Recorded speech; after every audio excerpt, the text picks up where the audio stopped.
dañoo gisoon Ousmane Sonko di ko sol ñu bind ci buroog. ñu bind ci. buroog. buroog BURU yaakaar naa buroog waaw buroog. buroog xam nga buroog waaw. après bi ma gisee ma gis gars yi di propagande ci internet bi ma ne lii politique la rek gars yi xam nga dama ne Sénégal xam nga nu ñuy politiquer peut-être loolu la dañuy sosal Ousmane Sonko rek mais gëwum ko ñaan buroog marque la boo xam ni marque benn logo la benn association boo xam ni benn lobby la lobby boo xam ni ñoom seen base ay si lesbienne bisexuelle transsexuelle la ñuy dox dañuy promouvoir homosexualité c'est des associations homosexuelles day ay financement ay lobby Karim quoi. képp ku la ne buroog affaire góor jigéen la affaire LGBT la affaire de lobby la ngeen baal ma ci kàddu yi waaye ne ko ñancoo Sonko bi nee na dangay fen képp ku la ne buroog affaire de lobby la affaire de góor jigéen la nga baal ma ci kàddu yi Karim waaye ne ko ñancoo bi nee na dangay fen buroog mooy liggéey ci joola loolu mooy buroog Karim gis nga ci diine islam fen wax lu dul dëgg moo gën a garaaw moo gën a bon affaire góor jigéen fen moo gën a garaaw affaire góor jigéen ndax jullit lépp looy def ci lu bon fen moo ci gën a garaaw booy fen rek jàppal ni yow yaa ngi def péché bu gën a garaaw ci islam te Karim nit dangay respecté sa bopp respecté say nawle respecté ñi lay déglu Karim yow léegi dangaa commencé ñàkk kersa amatoo respect amatoo yar te sa communication dafa arrogante dafa violente mais dafa insolente ma wax la benn affaire nag nee naa la Ousmane Sonko du la tontu ñun ñoo lay tontu ñun ak yow ba 2050 boo génnee manipuler wax lu dul dégg ñu génn corriger la ndax li nga wax dafa ñaaw ndax boo nee Ousmane Sonko dafa sol lakos bi burok bi affaire góor jigéen la loolu yabaate la fuuy la reewande la xamadi la te Ousmane Sonko nag amul kenn si yéen nee naa la amul kenn si yéen ku ñuy bàyyi ngay manqué respect Ousmane Sonko ñu lay seetaan Ousmane Sonko képp ku ko laal ñu ngi sa kaw amuñ ci sentiment amuñ ci yermande amuñ ci recul amuñ ci dara képp ku laal Ousmane Sonko ñun nga laal Ousmane Sonko du leen tontu du seen morom du seen nawle amul seen jot déglu leen waaye ñun ñoo leen di tontu ñun te ñun ak yéen ba 2050 manipulation yi du jàll sos wax lu dul dégg du jàll kon man maa la ne boo demaatee mu am ku la ne burok affaire góor jigéen la ne ko ñaancoo bi nee na dangay fen du dégg burok mooy liggéey wasa xuuru xar maa ngi lay ziar bu baax a baax ci loolu ne mbaa am nga jàmm jër nga ma fen nag boo ñëwee rek mën ngaa commencé saaga parce que li ma lay wax du la ne xuuru xar loo tax a mën a fen jaaxal na ma lan moo tax nga ne kabu Ousmane Sonko bi kab bi nga burux bi kab bi Ousmane Sonko daan sol burux bi maanaam liggéey ci olof ci joolaa lan moo tax nga ne ay homosexuel la ak affaire yooyu noonu bëggoo kii yow bunoo xeex li ngay xeex rek te bàyyi fen yi maanaam boo doon fekkee da nga ne xeex di nii rek nit ñi xam ne yow mii da ngay xeex dëgg la ci yow mais fen yi ngi ci boole moo tax kenn gëmu la kenn nawlootu la ndax fen yi ngay fen Karim nekkal nit defal sa bopp ak nit sa bopp bi def ci ndox yow koo xam ne Karim koo xam ne day xeexal diine jàngoo aali kaw laa kasir maak mokkaloo Fatiha mokkaloo lixlaan mokkaloo dara yow ci yow man maanaam yow damaa yaakaar ne seen da nga amuti mbokk parce que boo amoon ay mbokk dinañ la téye ne la bàyyi li ngay def ñàkk mbokk nag moo tax nga wër plateau yi yow plateau nga wër di fen nekkal nit defal sa bopp ak nit bañ gi nga bañ Ousmane Sonko doo ci am ndam Ousmane Sonko kenn musu koo xeex ci àdduna ba am ci ndam. leen wax ne seetaan nañ entretien bi nga xamante si nii le président Ousmane Sonko doon na ko amal fële ca Burkina Faso ci 48 heures yi nga xam ne doon na ko fa amal ci ab tukki bu am solo boo xamante si nii Afrique ak àdduna bi yëpp yëg nañ ne l'homme fort de l'Afrique Sénégal la dëkk jóge na Sénégal dem na Burkina Faso loolu mooy li yàlla dogal ku ko bëgg ak ku ko bañ waaye bi ma seetaanee émission bi ba pare nag gis naa ne opposition Sénégal bii ma gis muy bojo yii du ñoom ñoo mën a wuutu le président Ousmane Sonko du ñoom ñoo mën a wuutu procès Pastef parce que gis naa ne xam-xam bi mu yor ak xalaat yi mu am ak argument yi mu teg loolu gisuma benn opposition boo xamante si nii am nga programme ak vision bu tolloo ak le président Ousmane Sonko bi mu am te Sénégal nag dofatuñ Sénégal dofuñu de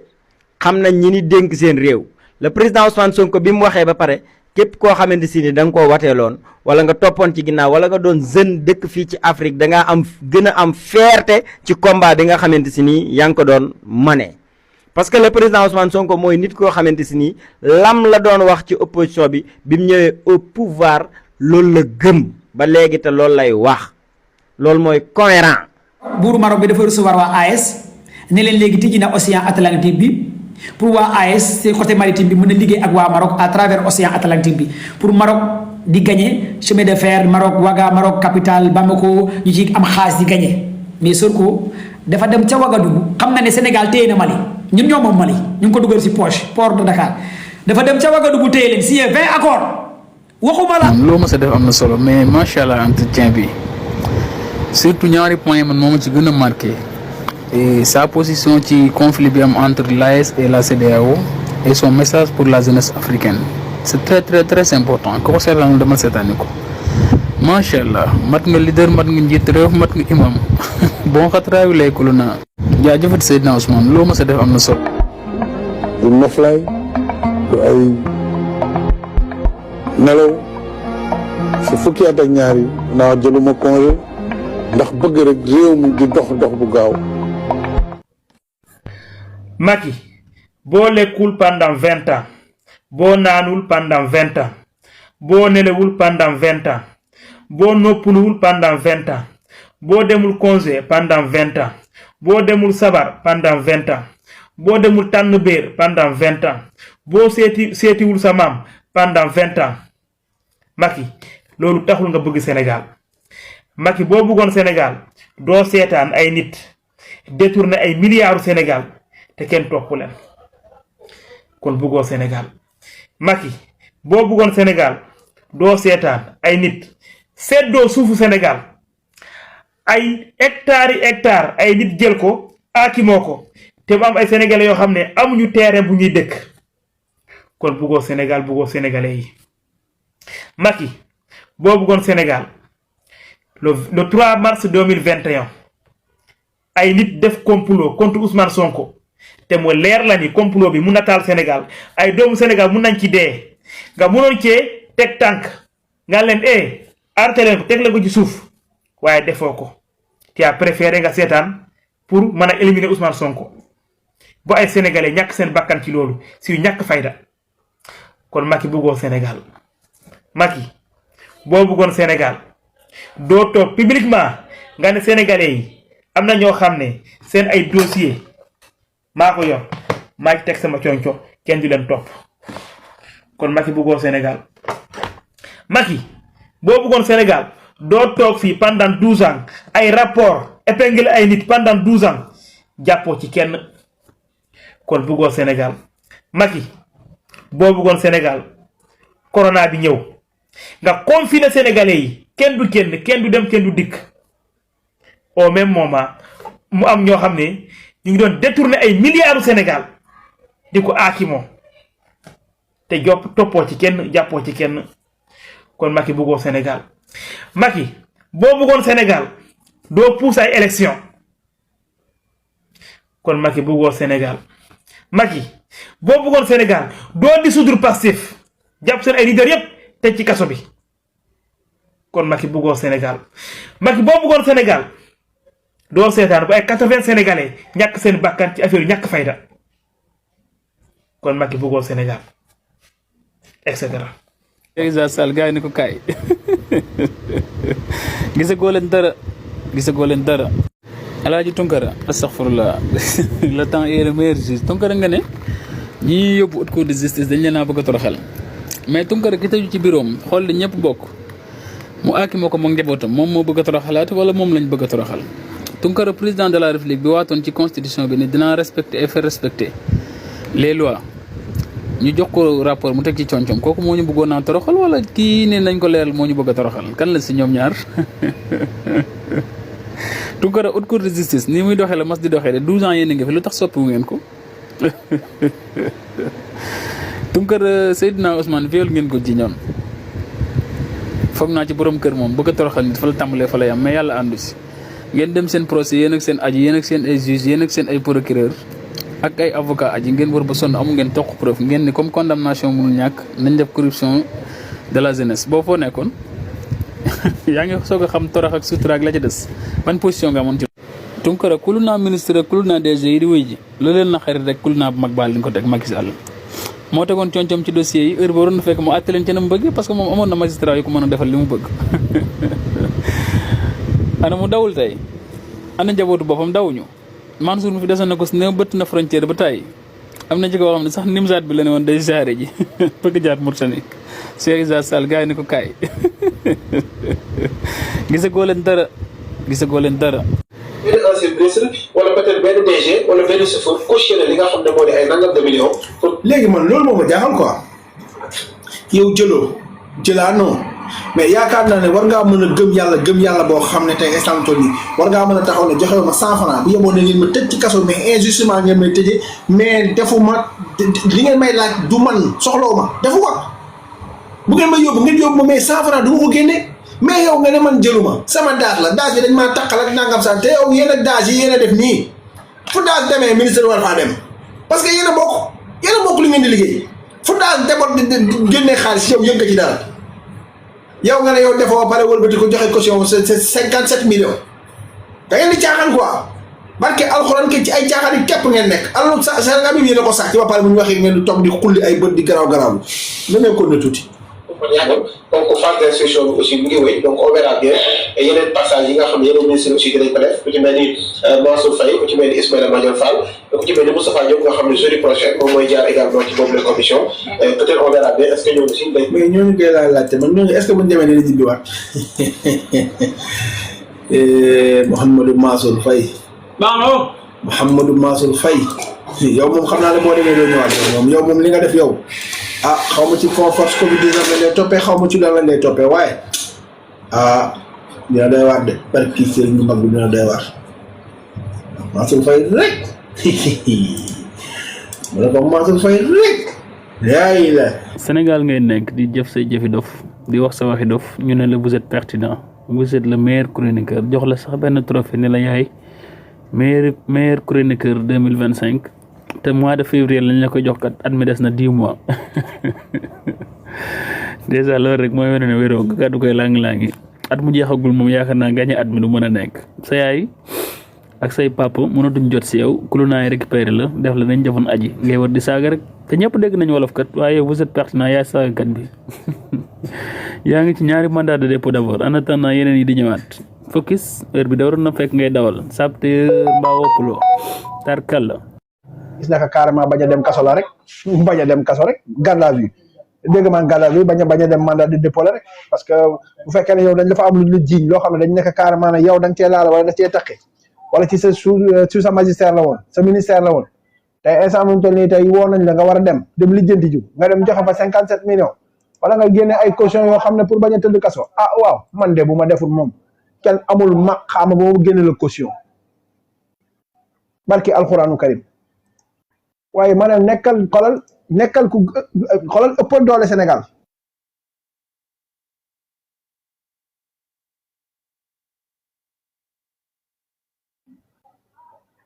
ma ne ëppal doole Sénégal laa la wax mais bu ma jëlut munoo muusa ko waane ba ma jox la caution xalaatuma ko man lu ma deful du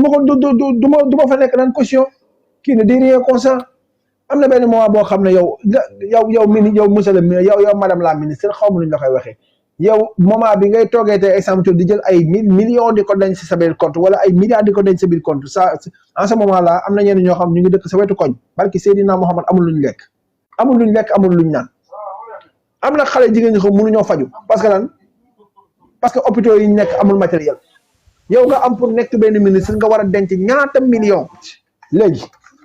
yow moment bi nga xam ne boobu ngay dencee tant de millions yooyu wala tant de milliards yooyu ñu jàpp benn Tahirou Sarr ne ko yaa détourné nangam ak sàngam transaction yi dafa am ci yow sa diggante nga génnee benn 400 et quelques milliards di teg ci taal bi rek ok di teg rek buñ la tegalee tey nga ne non ñu ne lii doyut nga génnewaat beneen tegaat te man li ma ci jaaxal mooy li ngeen teg ci dara ngeen ci moomul dara moomu leen ko ci alalu askan wi ngeen jël séddoo ko ku ci nekk jël jox ci say famille say jabar nekk dans de bonnes conditions xoolal Farba Ngom temps yooyu noonu nga gis jabar ji nekk ci benn xawaare jël benn saagu xaalis la teg saagu xaalis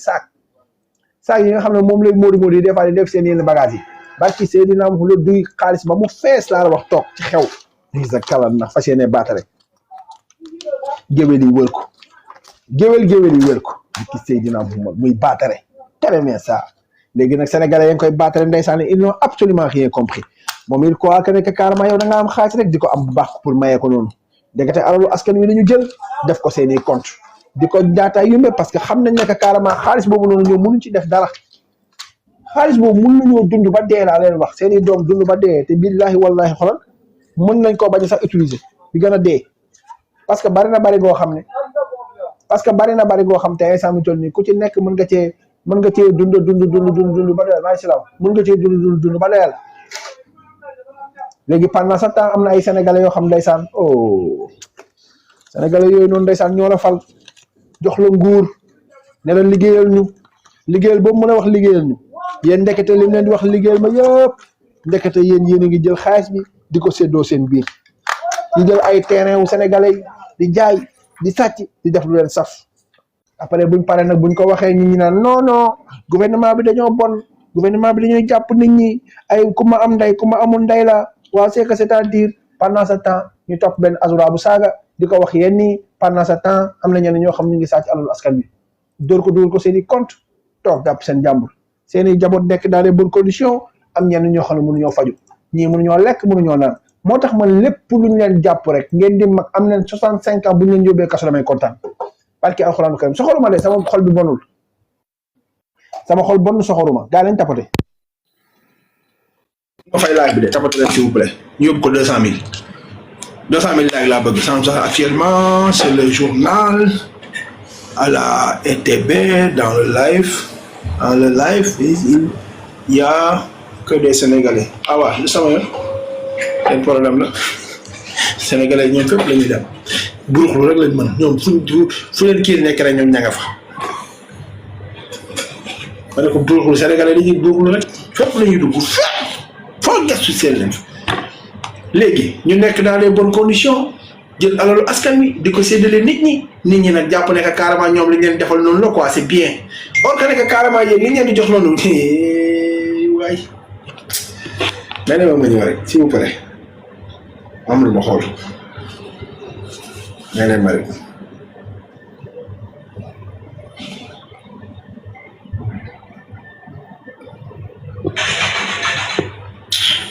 Sénégalais bu ñu nekkee fii ñee di tëgg di sabaru fële ma ne ko ñii di tëgg fii ñii di sabaru fële ci yàlla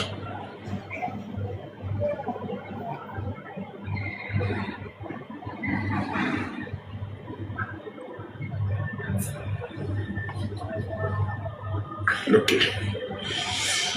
li ma doon xool amul ma ne ko li ma doon xool amul léegi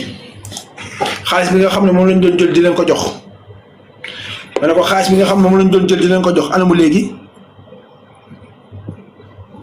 may laajte rek question rek laay posé de question kese laay posé damay laajte rek xaalis bi nga xam ne moom lañ doon jël di leen ko jox yéen ñi ko doon jox ana ngeen tey yéen a ngi toog seen ndox tey sant bàyyi leen ñuy tëdd pen bi moo tax ndeysaan Ousmane Sonko bi mu leen di dimbale naan leen bàyyi leen alalu réew mi ngeen di jël parce que alalu réew mi ngeen di jël nii ñun bés bu fi toogee lépp dinañ ko nanguwaat képp koo xam ne jaayoon nañ leen ci deniers publics yi danañ ko récupérer waat fii lañ ci doon jàpp ay influenceurs ay xale jigéen ñoo xam ne ay samiton nii ay ñoom ay waxu awra moo leen fi indi woon ñu jógee France ñëw fi ñu nekk ay affaire de Adji Sarr ñu jël leen jox leen suñuy deniers publics ñu fay dëkk ay kër plateau ay kër ay point E yoo xam ne gouvernement bi ñoo ko moom ñu jël ko maye gratuitement waaw xale bu xees bu neex moom rek acca ñu jox la nga téye waaw temps kay xale jigéen ñi foo leen tourné gis leen ci avion yi ici à Dubaï yi Sonko séddale waa Pastef fan la ko jëlee ci sa poosu baay xanaa yi mu séddale Pastef ci sa poosu baay la ko jëlee sa baay boobu sa baay moo ko joxoon quoi mu après mu séddale ko waa Pastef ok merci beaucoup noq ko ca biti ok 5 milliards yu mu séddale Pastef ci sa poosu bàyyi la ko jëlee léegi jeex na wala jeexul ok ko la ngeen a mën a duur rek man fi ngeen may fekk ay 5 milliards yi Sonko moo séddale 5 milliards 5 milliards Sonko daa am 5 milliards yu mu séddale Sonko daa am lu mu lekk bay séddale 5 milliards waaye kii yee mën a duul moo tax mi danaa la nekkati suñu di xataraay xam naa di nga ma saaga nag di nga ne wax ne kii mooy mbaam kii mooy waaye garaaw de fii daal booy ñëw rek nee naa la indaale sa lance roquette dóoral gaaw parce que man boo dóoree lance roquette man boo dóoree benn bal man lance roquette laay génne teel laa la koy def wala nga comprendre fekk bloqué naa la bu yàgg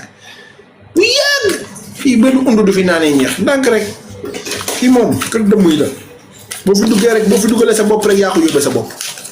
man xuluma xeexuma fekk jiw ma leen yéen a ma fekk si bu ngeen ma fekk seen da ngeen di yaru leen da ngeen di ñëw ngeen yaru ngeen toog ngeen seetaan tapote bu ngeen ko mënu ngeen tëj seen kat yi ngeen noppi ngeen déggal ma ci kàddu yi sama kilifa yi fi nekk affaire dañ maa sonal waaye léegi daal man daal nee nañ man lañ jël man daal la ñuy jàpp di ma saaga waaye ku ma saaga damay fayu de man de ku ma saaga damay fayu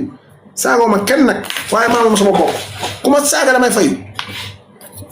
waaw ku ma saaga damay fayu man nekkuma ci ngeen nekkuloon de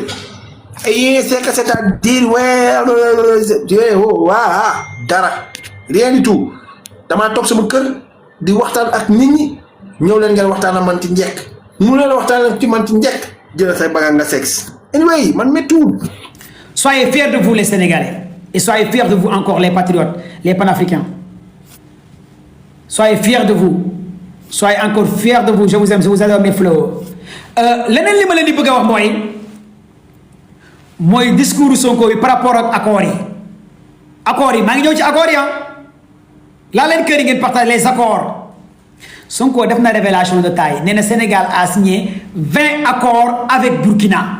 20 accords Sénégal signé na ko ak Burkina 20 accords te nee na ñaari mbir la Afrique soxla gars yi partage Afrique côté sécurité la am ak beneen bi mooy côté économique ñaar yooyu mooy facteurs yi nga xamante ne moo tax Afrique avancé wu te wax na ko leer nañ na mooy yeneen accords yi nga xamante ne mooy 20 accords yi Sénégal signé ak Burkina 20 accords yi Sénégal signé ak Burkina 20 accords yi Sénégal signé ak Burkina xam naa Macron fu mu nekk biir baa ngi daw bu mu déggee Sonko ne 20 accords yi Sénégal signé ak Burkina de Dakar à Ouagadougou tey leen ma wax leen accord bu gën a am doole bu gën a am solo mooy que ne xam ngeen Sonko dafa court-circuité le roi du Maroc xam nga waa Maroc ci côté économique Sonko il est rusé très intelligent encore xam ngeen semaine bële passé un mois ci ginnaaw déglu ngeen le roi du Maroc buuru Maroc bi dafa recevoir waa AES ne leen léegi tijji na océan Atlantique bi pour waa AES c'est côté maritime bi mën a liggéey ak waa Maroc à travers océan Atlantique bi pour Maroc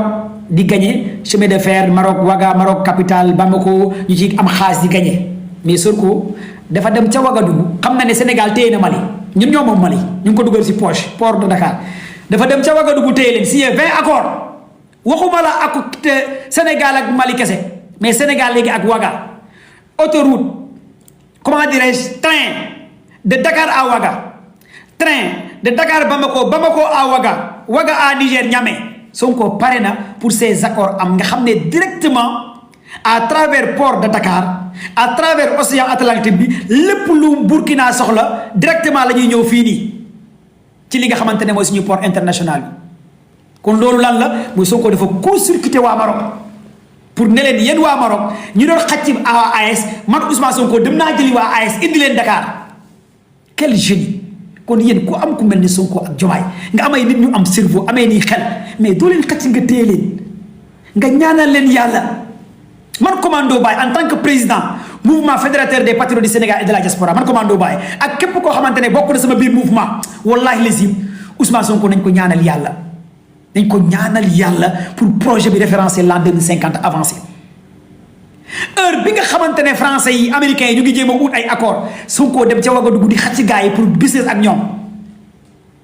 pour job ak ñoom kon loolu c'est hyper important beneen accord bi mooy accord de défense bu am solo boo xamante ne Sénégal da koy commencé coopérer ak Burkina lépp lu jëm ci wàllu défense lépp nag accord diggante suñu soldats yi ak soldats Burkina bi AES parce que AES dañoo am benn armée boo xamante ne plus de 20 000 combattants AES mooy Mali Burkina Niger te armée boobu day jëflante directement ak armée Sénégal ñu war a def ay coopération peut-être ay manœuvres militaires ay accords de sécurité te loolu kan lay arrangé mais ñun Sénégal lay arrangé kon ñun Sénégal ñoo ciy gagné wu tey ñun Sénégal bu ñu signé accord ak waa AES kon jàppal ne armée sénégalaise ak armée AES ñooy coopérer ànd di liggéey pour lan suñu frontière diggante Sénégal ak Tamba côté Mauritanie côté Mali côté Kédougou zone sud de Casamance kon Sénégal day gagné ci armée AES yi Sénégal day gagné ci technologie encore de plus bi waa AES am à travers la Russie encore de plus il a même parlé ce soir Ousmane Sonko il a même parlé ce soir les drones lan la wax mu ne drone yi nga xamante ne gars yi dañ koy jënd di ko indi ay millions lay jar ay millions et des millions lay jar te ku signé accord ak Mali ak Burkina mooy jàppale signé nga accord ak Russie kan mooy le Poutine de l'Afrique du capitaine Traoré kon c'est-à-dire Sonko wax nag Poutine ku signé accord ak Burkina kon signé nga accord ak la grande Russie est-ce que moo tax ma ne il faut savoir lire entre les lignes la famille kon jàpp leen ne Sénégal a signé des accords avec la grande Russie yéen ñi doon laaj ndax Sénégal day signé accord ak Russie kon man commando Baye ma leen di jàpp leen ne que Sénégal il faut savoir lire entre les lignes militairement parlant stratégiquement parlant techniquement parlant tactiquement parlant Sénégal signé nag accord avec la grande Russie parce que boo ne yow signé nga 20 accords ak Burkina ñaata accord la signé ak la Russie les accords diggante Burkina ak Russie mooy nekkaat les accords diggante Sénégal ak Burkina mooy nekkaat les accords diggante Sénégal ak AES kon ñun ay bandi cerveau ay mindsets la ñuy yor ay borom xam-xam la ñuy yor